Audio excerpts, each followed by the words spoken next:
इतना देर से फोन वेटिंग बा और कहाँ बिजी बानी इतना? अरे काम के फोन रहे यार। कौन काम बा? 1 घंटा 2 घंटा कौन काम बा रउआ? सच काला पति का बुझाता। अरे तो का करी रे? हाँ तो फोन उठाल गई ना हमार। बतियाई ना। हाँ तो जाओ ओकरे से बतियावा।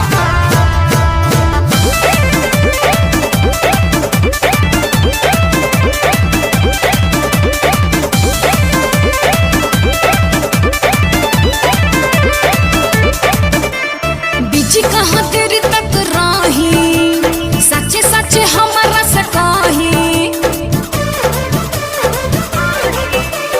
बिजी कहाँ देरी तक रही, और सच्चे सच्चे हमारा से कही।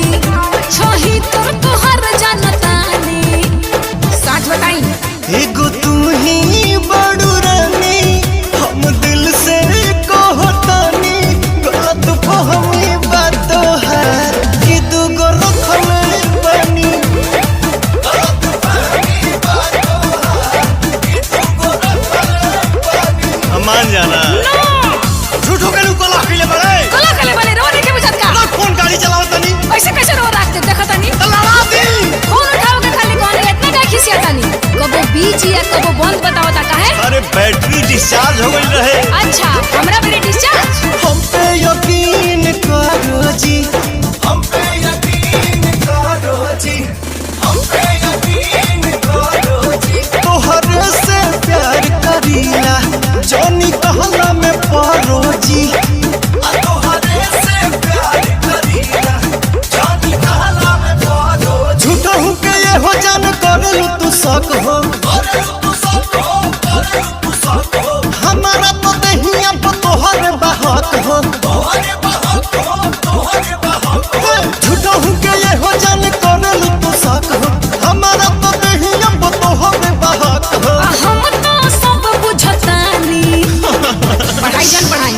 एगो तू ही बड़ू रानी, तुसे सच कहो तोनी। गलत फहमी बात है कि दूगो रखले बानी।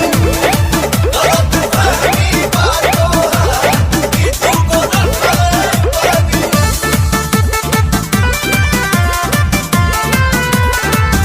अब कबो कबो आउट ऑफ कवरेज भी बताओता। नेटवर्क ना रहे। आवत हर नेटवर्क धराओ तनी आवत तू। चलो फोन रखो। रख के दिखावा तनी। अच्छा तोहरा के कैसे विश्वास दिलाई? न है हनुमान सिंह चीर के देखाई। अरे तोहरा के कैसे विश्वास दिलाई? न है हनुमान सिंह चीर के देखाई। पवन जी बनाई ना कहानी, प्रकाश को देखिए।